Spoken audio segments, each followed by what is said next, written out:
이에 그들이 맹인이었던 사람을 두 번째 불러 이르되 너는 하나님께 영광을 돌리라. 우리는 이 사람이 죄인인 줄 아노라. 대답하되 그가 죄인인지 내가 알지 못하나 한 가지 아는 것은 내가 맹인으로 있다가 지금 보는 그것이니이다. 그들이 이르되 그 사람이 내게 무엇을 하였느냐? 어떻게 내 눈을 뜨게 하였느냐? 대답하되 내가 이미 일렀어도 듣지 아니하고 어찌하여 다시 듣고자 하나이까? 당신들도 그의 제자가 되려 하나이까? 그들이 욕하여 이르되 너는 그의 제자이나 우리는 모세의 제자라. 하나님이 모세에게는 말씀하신 줄을 우리가 알거니와 이 사람은 어디서 왔는지 알지 못하노라. 그 사람이 대답하여 이르되 이상하다. 이 사람이 내 눈을 뜨게 하였으되 당신들은 그가 어디서 왔는지 알지 못하는도다. 하나님이 죄인의 말을 듣지 아니하시고 경건하여 그의 뜻대로 행하는 자의 말은 들으시는 줄을 우리가 아나이다. 창세 이후로 맹인으로 난 자의 눈을 뜨게 하였다 함을 듣지 못하였으니 이 사람이 하나님께로부터 오지 아니하였으면 아무 일도 할 수 없으리이다. 그들이 대답하여 이르되 내가 온전히 죄 가운데서 나서 우리를 가르치느냐 하고 이에 쫓아내어 보내니라. 예수께서 그들이 그 사람을 쫓아냈다 하는 말을 들으셨더니 그를 만나사 이르시되 네가 인자를 믿느냐? 대답하여 이르되 주여 그가 누구시오나이까? 내가 믿고자 하나이다. 예수께서 이르시되 내가 그를 보았거니와 지금 너와 말하는 자가 그이니라. 이르되 주여 내가 믿나이다 하고 절하는지라. 예수께서 이르시되 내가 심판하러 이 세상에 왔으니 보지 못하는 자들은 보게 하고 보는 자들은 맹인이 되게 하려 함이라 하시니 바리새인 중에 예수와 함께 있던 자들이 이 말씀을 듣고 이르되 우리도 맹인인가? 예수께서 이르시되 너희가 맹인이 되었더라면 죄가 없으려니와 본다고 하니 너희 죄가 그대로 있느니라. 아멘. 날 때부터 맹인된 자가 눈을 뜨자 그 소문이 널리 퍼졌습니다. 그리고 맹인이 눈을 뜨고 걸어 다니고 있으니 소문이 모든 사람들이 놀랐을 것입니다. 그러자 사람들이 이 눈뜬 사람을 데리고 바리새인에게 가게 되지요. 그러자 바리새인들이 이 맹인이었던 사람에게 어떻게 되었는지 자초지종을 묻습니다. 어떻게 네가 눈을 떴느냐라는 것이지요. 그러자 맹인이 말합니다. 그런데 하필 맹인이 치유받던 그날이 안식일이었습니다. 그러자 사람들은 안식일을 어겼으니 예수님이 하나님께로 온 자가 아니라고 하는 것입니다. 또 다른 사람들은 죄인이 어떻게 이런 일을 행할 수 있느냐고 합니다. 바리새인들은 이 예수를 어떻게 하든지 죄인으로 몰아세워서 죽이려고 합니다. 맹인의 부모를 부르게 되지요. 은근한 위협과 압박을 가하면서 부모에게 묻게 됩니다. 이 자가 너희의 아들이냐? 그리고 맹인으로 태어났다가 지금 눈을 떠서 보게 되었는데 이것이 어떻게 된 일이냐고 묻는 것입니다. 부모가 사실대로 이야기하다가는 자기들이 유대교에서 출교를 당할 것 같으니 어떻게 말을 하고 있습니까? 이자가 우리의 아들인 것과 날 때부터 맹인인 것은 분명하지만 지금 어떻게 해서 보게 되었는지 우리는 모릅니다.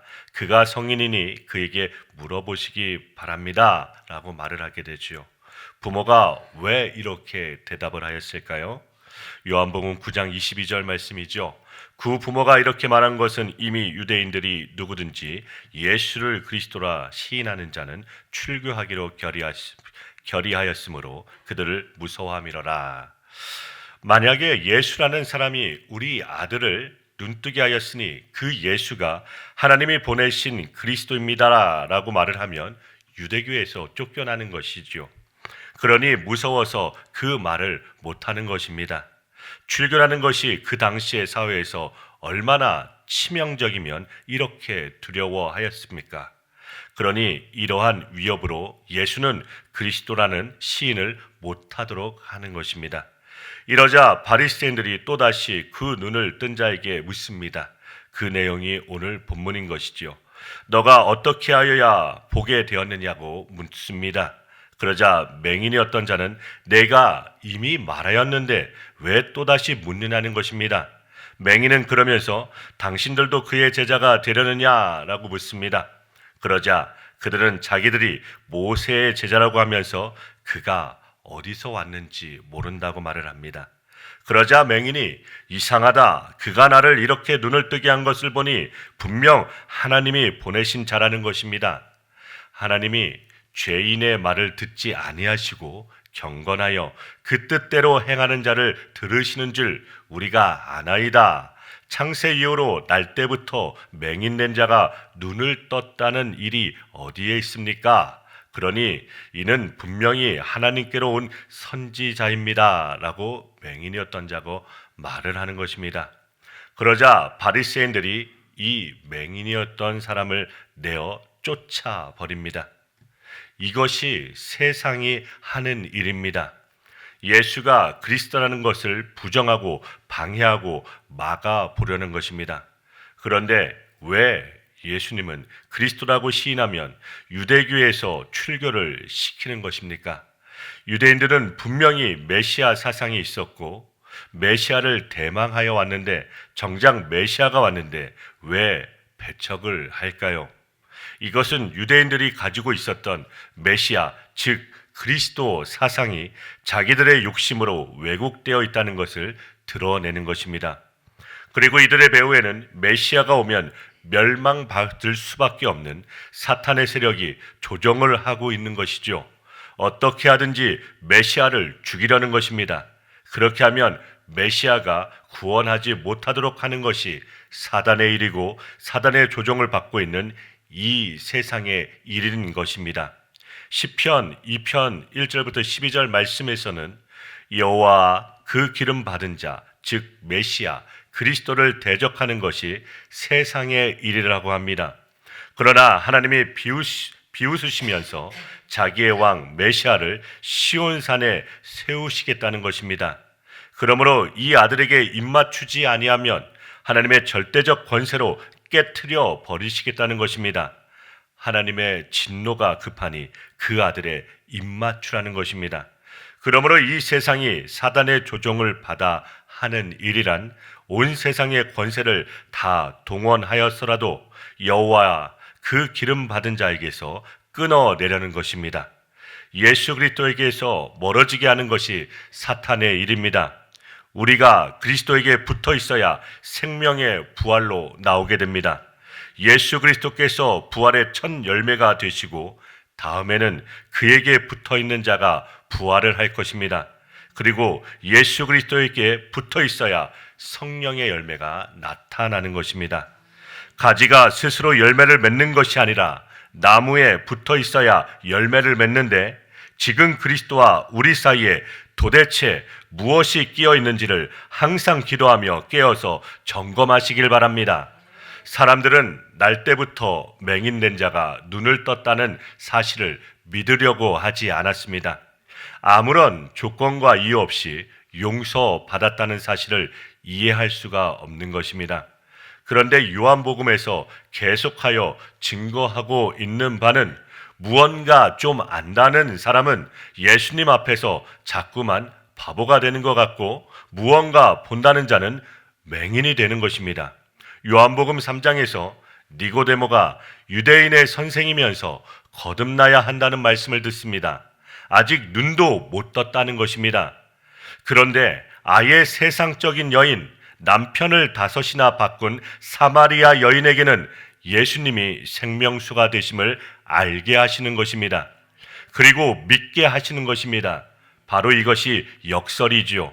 아는 자가 모르게 되고 모르는 자로 알게 하시는 것입니다. 38년 된 병자, 현장에서 간음하다가 잡혀온 여인, 날 때부터 맹인되어 구걸하던 거지, 이런 사람들을 세상은 죄인이라 사람 축에도 넣어주지 않았습니다. 그런데 예수님은 왜 하필이면 이런 사람들을 불러서 예수가 그리스도이심을 믿게 하시는 것입니까? 이들이 다른 사람보다 더 나은 점은 무엇이 있겠습니까? 나은 점이라고는 하나도 없습니다. 오히려 더 노골적인 죄인입니다. 그런데 왜 이들을 통하여 하나님의 구원 행위를 보여주시는 것입니까? 주님의 눈에는 세상의 모든 사람이 죄와 허물로 죽었기에 모두가 이런 사람으로 보는 것입니다. 그러니 이런 사람들을 구원하심으로 자기 나름대로 잘났다는 사람을 심판하는 행위가 되는 것입니다. 그러므로 오늘 말씀 39절 말씀입니다. 예수께서 이르시되 내가 심판하러 이 세상에 왔으니 보지 못하는 자들은 보게 하고 보는 자들은 맹인이 되게 하려 함이라 하시고, 아멘. 이렇게 예수님께서 말씀하시는 것입니다. 로마서 1장에서 이방인의 죄를 말하고 있다면 2장은 유대인의 죄를 말하는 것입니다. 그러므로 이방인이나 유대인이나 차별이 없이 다 맹인이라는 것입니다. 이것이 성경이 인간을 보는 시각입니다. 그러므로 이것이 하나님의 계시라는 것입니다. 그러므로 이 세상의 모든 사람이 모두가 맹인인 것입니다. 그런데 이러한 상황을 알고서 예수님께서 오셨다는 것이죠. 그러므로 예수님이 이 땅에 오신 것은 이들의 죄를 드러내시면서 동시에 자기의 백성들을 구원하시기 위한 것입니다. 예수님이 눈을 뜨게 하셨는데 그 결과가 무엇입니까? 쫓겨남이었습니다. 이것이 예수 믿는 자의 어려움입니다. 그러나 이 싸움이 우리에게 반드시 일어나게 되어 있습니다. 그래야 인내를 배우고 그로 말미암아 소망을 가지게 되는 것입니다. 여러 가지 어려움과 시련이 닥쳐올 것입니다. 이런 것을 이상한 일 당하는 것으로 여기지 마시기 바랍니다. 우리로 하여금 저 영원한 나라를 향한 소망을 심어주는 것이구나 하고서 감당하여야 할 것입니다. 그렇지 않다면 자꾸만 소돔과 고모라를 보게 되다가 롯의 처가 되는 것입니다. 이 세상의 모습이 곳곳에 지진과 기근이, 난리와 전쟁의 소문이 들리는 것은 예수님 재림 직전의 일만이 아니라 지금도 세계 도처에서 일어나고 있습니다. 이러한 것을 보면서 세상에 너무 미련두지 마시고 영원한 하나님 나라를 사모하며 사시기를 바랍니다.